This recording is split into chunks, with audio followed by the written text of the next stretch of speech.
পঞ্চগড় ও মাদারীপুরে দুটি সড়ক দুর্ঘটনায় আজ ৩ জন নিহত হয়েছেন, আহত হয়েছেন ১৪ জন। সকালে পঞ্চগড়ের বোদা দেবীগঞ্জ সড়কে ট্রাক ও ট্রাক্টরের মুখোমুখি সংঘর্ষে ঘটনাস্থলে ২ জন নিহত এবং ৪ জন গুরুতর আহত হন।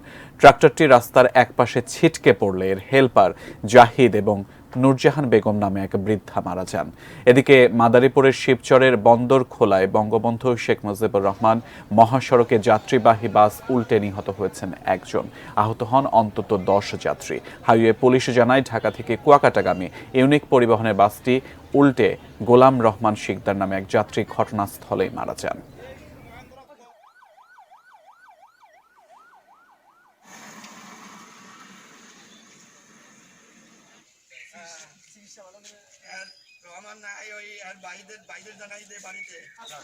আমি বাইক রাত্রি টাকা